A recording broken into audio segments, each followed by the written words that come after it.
छत्तीसगढ़ के गांव और गौठान अब गोबर से बनी बिजली से जगमग होंगे।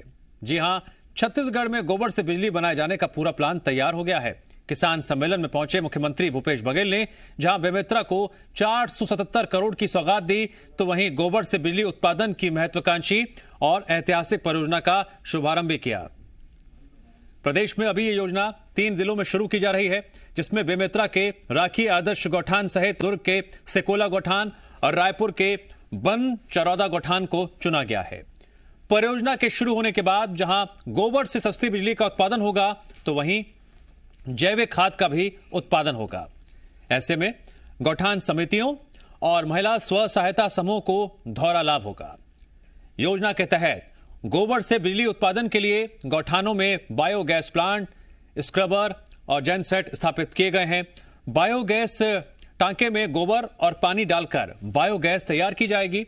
इससे 50% मात्रा में मीथेन गैस उपलब्ध होगी, जिससे जेनसेट को चलाकर बिजली बनाई जाएगी। 25 किलो गोबर और पानी के मिश्रण से तैयार होने वाली 1000 लीटर बायोगैस से 2 केवी बिजली पैदा होती है। इसी तरह 250 किलो गोबर और पानी के मिश्रण से बनने वाली मीथेन गैस से तैयार होने वाली 10 केवी बिजली से 15 एलईडी बल्ब 8 से 10 घंटे तक जलाए जा सकेंगे। वैज्ञानिकों के अनुसार गोबर से बनने वाली बिजली की प्रति यूनिट लागत 2.5 से 3 रुपए तक आती है। वहीं बायोगैस प्लांट में इस्तेमाल में लाया गया गोबर भी 100% मात्रा जैविक खाद में तब्दील हो जाती है। इस तरह से देखा जाए तो गोबर से जहां पहले बिजली बनाई जाएगी, वहीं उससे गोबर से जैविक खाद भी मिलेगी। इससे गौठान समितियों और महिला समूह को दोहरा लाभ होगा।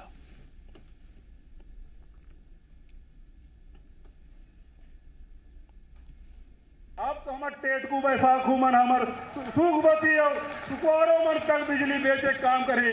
अभी तक के कोनो छत्तीसगढ़ में से कोनो नहीं की सके कि मैं बिजली उत्पादन कर सकूं। लेकिन आज हर गांव में हमार साथी मन, हमार किसान भाई मन, मजदूर साथी मन, गौठान समिति वाला मन, स्वसहायता समूह के बहनी मन की हाँ हमार छत्तीसगढ़ के हमार गौठान में हमार बिजली उत्पादन करतन और बिजली उत्पादन ही कर बेचे भी काम करतन। बिजली के मामले में स्वावलंबन के दिशा में मन आगे बढ़ा। अरे ये गोबर से जब हमारे घर में पूजा होते, महाराज मन अभी भूमि पूजन करे, तो गोबर के गौरी गणेश मनाते आते पवित्र हमन गोबर लमान हते करे मन मजाक उड़ावत रही। आज वो गोबर ल खरीदे की व्यवस्था करें, वर्मी कंपोस्ट बनाए। 12 लाख क्विंटल के वर्मी कंपोस्ट आदरणीय रवि चौबे के देख रेख में बना। 10 लाख क्विंटल किसान मन ला और विभिन्न विभाग में मन बेच भी दे। आने वाला समय में छत्तीसगढ़ जैविक खेती के नाम से भी जाने जाए। जी हां, बदली हुई परिस्थितियां, बदली हुई तस्वीर और कितना फायदा होगा जनता को भी, सरकार का यह फैसला चर्चाओं में है। हमारे साथ खास मेहमान जुड़ने जा रहे हैं इस विषय पर और अधिक बारीकी से चर्चा करने के लिए। हमारे साथ पाठ्य पुस्तक निगम के अध्यक्ष शैलेश नितिन त्रिवेदी जुड़े हैं। त्रिवेदी जी, बहुत बहुत स्वागत है। हमारे साथ कृषि वैज्ञानिक के साहू जुड़े हैं। के साहू जी, मैं आपका भी स्वागत करता हूं। तो वहीं हमारे साथ किसान पारसनाथ साहू जी भी जुड़े हैं। पारसनाथ जी, नमस्ते।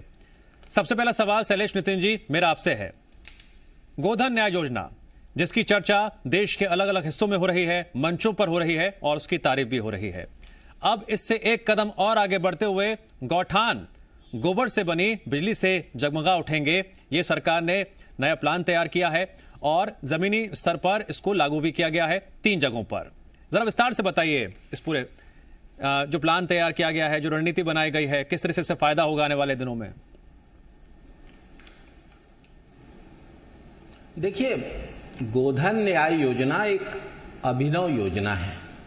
गोबर खरीद रहे हैं, इसका लाभ पशुपालकों को मिल रहा है। गांव में हमारी गोबर सैंतती हैं जो महिलाएं, उनको इससे पैसा मिल रहा है, आजीविका मिल रही है। पशुपालक अपने जानवरों के खाने के लिए इस पैसे से चारा दाना खरीद रहे हैं। बहुत से पशुपालकों ने तो स्कूटी खरीदी है, घर की जरूरत की अन्य चीजें खरीदी हैं। ये एक ऐसी योजना है, पहले तो हम वर्मी कंपोस्ट बाहर से खरीदा करते थे, अब इस योजना से वर्मी कंपोस्ट हमारे गांव के गोठान में बन रहा है। अब एक कदम और आगे बढ़ते हुए गोबर से गैस भी बनाई जाएगी और जो स्लरी निकलेगी गोबर गैस प्लांट से, उस स्लरी से खाद भी बनेगा। इस प्रकार दोहरा लाभ होगा। गोबर से वर्मी कंपोस्ट और खाद के साथ साथ बिजली भी बन पाएगी। एक बहुत बड़ा लाभ, जैसे गोबर गैस प्लांट से गैस बनती तो उस गैस की बॉटलिंग की बड़ी समस्या थी। गैस बनेगी गोठानों में और उस बॉटलिंग के बाद उस गैस को कैसे ट्रांसपोर्ट किया जाएगा, कैसे उसको गांव में किसान के घरों तक ले जाएगा। कई जगह गोठान से गांव की दूरी ज़्यादा है तो पाइपलाइन लगानी पड़ती।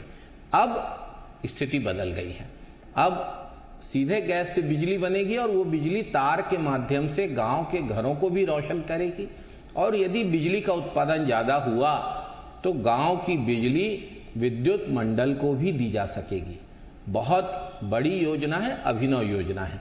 मैं आपको भाजपा के 15 साल के शासनकाल की याद दिलाऊंगा, जब भाजपा नेताओं की गौशालाओं को करोड़ों का अनुदान मिलता था और उन गौशालाओं में धमधा के पास, कांकेर के पास गायों को चमड़ी के लिए, हाड़ मांस के लिए मारे जाने की घटना हुई। अब स्थिति बदल गई है। अब किसी को करोड़ों रुपए नहीं मिल रहे हैं, 2 रुपए किलो गोबर का, गोबर सैंतने वालों को मिल रहे हैं, पशुपालकों को मिल रहे हैं। जरूरत इस योजना के ज़्यादा से ज़्यादा विस्तार की है। ज़्यादा से ज़्यादा गोठानों में खरीद चालू हो, ज़्यादा से ज़्यादा गोठानों में गोबर गैस के प्लांट बने, ज़्यादा से ज़्यादा गोठानों में बिजली बने, स्लरी बने। और इस साल तो किसानों ने, जिन किसानों ने बायोगैस बनने के बाद वर्मी कंपोस्ट के रूप में जो खाद मिली है, उस खाद का उपयोग किया है अपने खेतों में, और रासायनिक खाद की तुलना में इस गोबर गैस से बनने वाली खाद, वर्मी कंपोस्ट के बहुत अच्छे परिणाम आए हैं। कोई सोच नहीं सकता था, पूरे भारत ही नहीं पूरे विश्व में छत्तीसगढ़ अकेला राज्य जहां गोबर खरीदा जाता है। जब गोबर खरीदा जाएगा तो पशुपालक उस पैसे से अपने मवेशी को चारा भी खिलाएगा, गोबर की कीमत भी होगी, खेत को जैविक खाद भी मिलेगा और गैस भी बनेगी और उस गैस से अब बिजली भी बनेगी। गोबर गैस से डीजल पंप चलाने का प्रयोग बहुत पुराना है। अब उसी डीजल पंप से जनरेटर कनेक्ट कर दिया जाएगा और बिजली बनेगी। अभी आपके न्यूज़ के रिपोर्ट में बता रहे थे दिव्यांश जी कि किस तरीके से 50 किलो गोबर में पानी मिला के कैसे उससे बिजली बनेगी। ये बहुत ही जबरदस्त अभिनव सोच है और गांवों को ताकतवर बनाने का, किसानों को ताकतवर बनाने का, पशुपालकों को ताकतवर बनाने का और गांव की जो वृद्ध महिलाएं हैं जो गोबर सैंतने का काम करती है, उन तक धनराशि का लाभ पहुंचाने का प्रयोग है। महात्मा गांधी ने कहा था कि अपने जीवन में जो आपने सबसे गरीब आदमी देखा हो उसके बारे में आप सोचना जब किसी निर्णय के बारे में असमंजस हो। और ये निर्णय उन गरीबों तक, गोबर सैंतने वाली महिलाओं तक, पशुपालकों तक पैसा पहुंचाने की अभिनव योजना है। पशुओं के चारा दाना की व्यवस्था है और अब गांवों में बिजली बनेगी। ठीक है। के साहू जी, त्रिवेदी जी बता रहे हैं ना किसी ने सोचा था, ना किसी ने इंप्लीमेंट किया, लेकिन बघेल सरकार ने फैसला भी लिया और उस योजना के क्रियान्वयन में जो भी उचित कदम उठाए जाने जरूरी थे वो सरकार लगातार उठा रही है, आगे भी उठाएगी। साहू जी, मैं जरा इसका वैज्ञानिक पहलू समझना चाहूंगा। जिस तरह त्रिवेदी जी कह रहे हैं इस योजना से किसान भी ताकतवर होगा, गांव भी ताकतवर होंगे।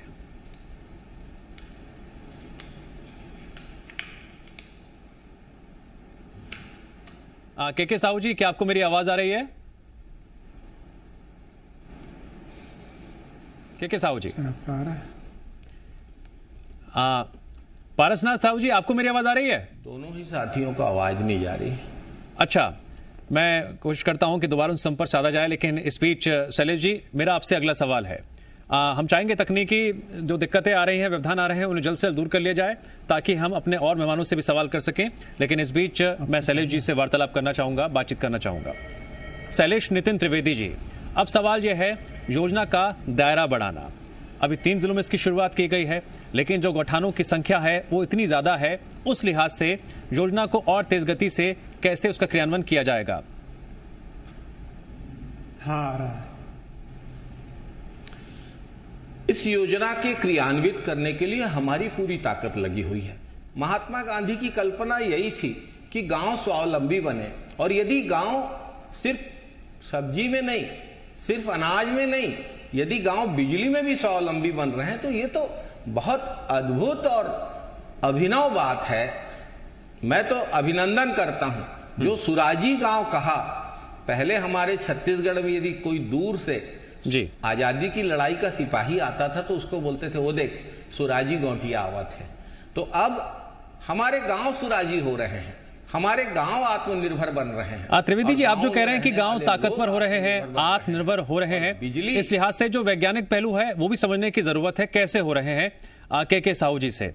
के साहू जी, अगर आपको मेरी आवाज आ रही हो तो मेरा सवाल यह है, त्रिवेदी जी ये दावा कर रहे हैं कि सरकार की इस योजना से गांव ताकतवर होंगे, जो किसान हैं वो और भी ज्यादा ताकतवर होंगे। जरा आप इसका वैज्ञानिक पहलू समझाना चाहेंगे आने वाले भविष्य के लिहाज से, इस योजना के क्रियान्वयन के लिहाज से? बिल्कुल सत्य बात है कि जो पशुधन है वो कृषि का अभिन्न अंग है। और मैं थोड़ा छत्तीसगढ़ी में बोलना चाहता हूँ हमारे किसान भाई मन ला कि जब भी आप खेती पाती के बात करता तो गाय गरुआ ओकर एक बहुत ही आवश्यक अंग है। ओकर बिना खेती पाती महंगा है, और खेती पाती के बिना आप गाय गरुआ से दूध उत्पादन करना चाहत हो तो वो महंगा है। तो एकर लिए बहुत आवश्यक है दोनों के सामंजस्य बने रहे। और हम जब गाय पालबो तो हमार खेती, जैविक खेती के सपना हमार पूरा हो ही। और मैं यहाँ स्पष्ट रूप से बोलना चाहता हूँ कि जैविक खेती यदि आप लोग करना है तो आप जैविक खाद खरीद के करिए तो महंगा पड़ी। तो आप किसान भाई मन ला स्वयं अपन पशुपालन करे पर ही ओकर गाय से जो कचरा है, जो पत्ती है, जो हमारे जंगली क्षेत्र में जो और लकड़ी पत्ती मिलते जो जंगल से आते, वो सब लोग खाद बना के आप उपयोग करिए। चाहे वो वर्मी कंपोस्ट हो, FYM हो, गोबर खाद हो। जैसे गोबर गैस के बाद चलत है संयंत्र के, तो एक स्लरी है। ये स्लरी है बहुत महत्वपूर्ण है। स्लरी में 93% पानी रहते और 7% में ठोस पदार्थ रहते। और 7% में जो 5% ठोस रहते वो ऑर्गेनिक मैटर रहते, जो एक प्रकार से हमार जो पोषक तत्व है पौधा के लिए ओकर वो काम करते। एमें मुख्य रूप से हमार जो ऑर्गेनिक मैटर जिला हम जीवांश कथन, जो जैविक हमार पेड़ पौधा है, जानवर है, ओकर अवशेष से जो जीवित पौधा है, जीवित चीज से मिलते, वो है मिट्टी के आत्मा कहलाते। और वो है जोन है आपके पूरा जो खेती पाती के जो भी फसल है हमार, वो सब के उत्पादन ला और गुणवत्ता ला बढ़ाए काम करते। साथ ही हमार मिट्टी के गुणवत्ता भली बढ़ाते। एमा जो है फास्फोरस है, पोटास है, आयरन है, मैंगनीज है, कापर है, ऐसा सूक्ष्म तत्व भी ये स्लरी में मिलते। तो जैसे हम वर्मी कंपोस्ट के, FYM के, गोबर खाद के महत्व जानथन, वैसे ही ये स्लरी भी है बहुत अच्छा एक पोषक तत्व के उपलब्धता बढ़ाए बर एक बहुत अच्छा खाद के उपयोग है। और निश्चित तौर पे जो बिजली बना थे वो बिजली तो सामने किसान भाई मुझे दिखते हैं कि ओकर का उपयोग है, का फायदा है। यह मैं एक अपन मन के बात रखना चाहता हूँ। राज्य सरकार जो पहल करे है, ये एक वास्तव में एक ऐसे अभिनव पहल है कि जेमा हमार जो गांव में किसान भाई मन के जो गो पालन के या पशुपालन के जो रुचि घटत रही से ओमन वाला बोझ समझत रही है। ओमा सोच में विचार में अंतर आई से लोग अब समझे लगिन कि सिर्फ गाय ला हम दूध के लिए नहीं और बैल सिर्फ जुताई करे बर या बैलगाड़ी में चलाए बर नो है। ओकर गौमूत्र और जो गोबर है जी वो हमारे लिए बहुत उपयोगी है। मैं एक बहुत पुराना आप लोग उदाहरण देता हूँ। मैं पंतनगर विश्वविद्यालय, गोविंद वल्लभ पंत कृषि एवं प्रौद्योगिकी विश्वविद्यालय पंतनगर उत्तराखंड से PhD करे गए रहे। वहाँ 1995 से 95 में रहे। वो दौरान में वहाँ जो सरकारी जो डेयरी जैसे विश्वविद्यालय के वो में गाय के दूध से ज़्यादा ओकर गौमूत्र और गोबर से उत्पादन जो लाभ है वो मिलत रही से और एक प्रमाणित चीज है। ये बहुत अच्छा ढंग से राज्य सरकार है प्रारंभ करे है। एमा मैं मोर व्यक्तिगत और वैज्ञानिक जो मत है एला और सुदृढ़ करे के एक ज्यादा अच्छा उपयोग करे के ज्यादा लोगन ले एमा जुड़े के आवश्यकता है। और देश में ठीक है, जो एक सार है वो कहा जाता है कि साहू जी बिजली भी खाद भी एक दोहरा लाभ, लेकिन सरकार की जब भी कोई योजना शुरू होती है और उसके परिणाम जो सामने आते हैं उसे एक किसान बेहतर तरीके से बता सकता है। उसकी अंतरात्मा क्या कहती है इस योजना को लेकर, किस तरह से उस योजना का फायदा उससे मिला, लाभ मिला, कितना मिला, नहीं मिला। पारसनाथ साहू जी, आप एक किसान हैं, आपने अपने जिंदगी के कई बसंत देखे हैं, कई सरकारों के कामकाज को बहुत बारीकी से देखा है। कभी सोचा था छत्तीसगढ़ में इस तरह से किसी किसान का जो है गोबर बिकेगा, फायदा होगा और फिर उसी गोबर से बिजली भी बनेगी? पारसनाथ साहू जी।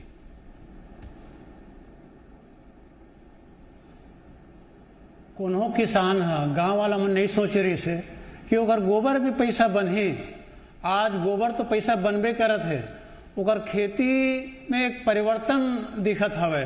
अभी हमारे कृषि वैज्ञानिक बता रही से उकर बात के मैं समर्थन करत हूँ। हमला ऐसने खेती करना पड़े, आने वाला अभी जो होने वाला खेती है, आज अत्यक रोग राई लगते है, अतका दवाई डालथन, हमार कृषि लागत काफी बढ़ जाते है। अगर हम रासायनिक मुक्त खेती की ओर जाना है तो ये प्रक्रिया अपनायल पड़ी। हमला गोबर से फायदा होबे करत है, पशुपालक मल्ला और स्व सहायता समूह के बहनी मल्ला भी फायदा हुआ है। तो आने वाला दिन में ये किसान मन देखा है और हर किसान अपना में सराहना करे बिना रह नहीं सको में है। और पूरा छत्तीसगढ़ के किसान एक सराहना करत हवा कि हमला गोबर के भी पैसा बनाते हैं, अब तो बिजली भी मिल है। ठीक है, ये गोबर गैस से 24 घंटा बिजली तो सप्लाई नहीं किए जा सके, किंतु वैकल्पिक रूप में स्ट्रीट लाइट बढ़िया जला सकते हैं या गौठान कैंपस में जतका कुटीर उद्योग सब लगी वहाँ पर्याप्त बिजली भी दिए जा सकते हैं। और ये गोबर लग घोरे बर जैसे पानी उठाना है तो एक पंप भी चली, चाहे ट्यूबवेल हो चाहे कुछ भी, ये भी चल ही। और मैं तो मोर नज़र में दिखत हवा कि एक से एक और बहुत उपयोग हो सकते हैं। एक से अगर पाइपलाइन के माध्यम से घर घर में कनेक्शन दे दिया जाए मीथेन गैस के, तो जैसे गुजरात में एलपीजी गैस के कनेक्शन से उसने अपन उपयोग करते, ओकरो लाभ आने वाला दिन में दिखी। काबर हमार सरकार है, ये सरकार है गांव गरीब किसान ला फोकस कर चलत हवे। और मैं एक सुझाव और देना चाहता हूँ सरकार ला कि जो स्लरी निकलते है, कब मैं खुद मोर घर में गोबर गैस संयंत्र है, बहुत ही एक नंबर के कंपोस्ट खाद बन के निकलते। अगर एक छोटे से मशीन और लगा दिया जाए जेकर से स्लरी में जो पानी के रहते वो पानी निकाल दिया जाए, तो वो पानी ला हम खेत में छिड़कन या पेड़ पौधा में डालन तो काफ़ी पौधा में ग्रोथ आते, कोनो किस्म के रोग नहीं होए, तो लाभे लाभ हवे। ये सब आम जनता आम किसान तक पहुँचाए की जरूरत है। और मैं छत्तीसगढ़ सरकार ला बहुत बहुत सराहना करत हूँ, ये इसने योजना चलत रहा है बढ़िया सफलता से। किंतु कतको अच्छा योजना रही, मॉनिटरिंग जरूरी है। और मॉनिटरिंग पर एक अनुभवी किसान ला जरूर एमा शामिल किया जाए ताकि ये लंबा समय तक चले। और जो मेहनत अभी छत्तीसगढ़ सरकार करे है आने वाला दिन में दिखाए और सब राज्य है अपनाए ताकि किसान मन आत्मनिर्भर बने। पारसनाथ साहू जी, हम पत्रकार अक्सर सरकार से कहते हैं कि मॉनिटरिंग। आज एक किसान, छत्तीसगढ़ किसान कितना सजग है, उसे जानकारी है कि वो सरकार से क्या चाहता है, योजना की सराहना भी कर रहा है लेकिन सुझाव भी दे रहा है। शैलेश नितिन त्रिवेदी जी, एक मॉनिटरिंग का सुझाव छत्तीसगढ़ के आम किसान दे रहे हैं। उन्होंने इस योजना की तारीफ की है, सराहना की है, लेकिन कुछ सुझाव भी दिए हैं। निश्चित रूप से मॉनिटरिंग आवश्यक है और किसानों की अगर भागीदारी नहीं होगी तो कोई भी योजना अधिकारियों के भरोसे नहीं चल सकती। छत्तीसगढ़ सरकार जब किसान का कर्ज माफ कर सकती है, किसान के धान का 2500 रुपया दाम दे सकती है, राजीव गांधी किसान न्याय योजना लाने का काम इस सरकार ने किया है, तो जो पारसनाथ साहू जी ने बात कही है पूरी तरीके से सच है। जो उस योजना के हितग्राही हैं, सीधा लाभ जिनको हो रहा है, यदि उनकी भागीदारी नहीं होगी तो उस योजना की सफलता कैसे हो सकती है। और एक बहुत बड़ी बात वो कह रहे थे, जो स्लरी निकलती है गोबर गैस प्लांट से, उस स्लरी से कंपोस्ट भी बन सकती है। सुपर फास्फेट मिला के यदि कंपोस्ट बनाया जाए तो सुपर कंपोस्ट भी बन सकती है, वर्मी कंपोस्ट भी बन रही है। तो ये आम के आम गुठलियों के दाम, गैस निकल रही है, गैस से बिजली बनेगी, आर्थिक लाभ होगा उससे, वहां के गोठान के उद्योग चलेंगे, गांव की स्ट्रीट लाइट जलेगी, और जो स्लरी निकलेगी उस स्लरी से किसान के खेत के लिए कंपोस्ट बनेगी, सुपर कंपोस्ट बनेगी, वर्मी कंपोस्ट बनेगी।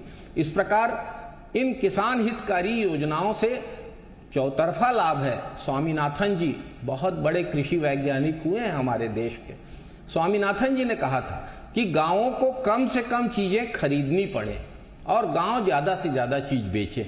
महात्मा गांधी ने भी यही बात कही, गांवों की आत्मनिर्भरता की बात कही, और आज छत्तीसगढ़ की कांग्रेस सरकार गांवों की आत्मनिर्भरता की ओर, किसानों को आत्मनिर्भरता की ओर लेकर जा रही है। बिल्कुल इस योजना के क्रियान्वयन और उसमें किसानों की गांव आत्मनिर्भर होंगे, गौठान भी बिजली के उत्पादन के लिहाज से स्वावलंबी होने जा रहे हैं। और एक कहावत भी है, जहां चाहा वहां रहा। अगर आपकी चाह हो कुछ सकारात्मक करने की तो राह और भी ज्यादा आसान हो जाती है, जिस तरह से हम इस योजना के क्रियान्वयन के तौर पर छत्तीसगढ़ में देख रहे हैं। सरकार को बहुत बहुत शुभकामनाएं, और उम्मीद करते हैं कि अभी तो 3 जगहों पर शुरुआत हुई है, आने वाले दिनों में संख्या लगातार बढ़ती चली जाए। शैलेश जी बहुत बहुत शुक्रिया, आप हमारे साथ जुड़े। के साहू जी आपका भी शुक्रिया, और पारसनाथ साहू जी आपका भी शुक्रिया इस चर्चा में हमारे साथ जुड़ने के लिए।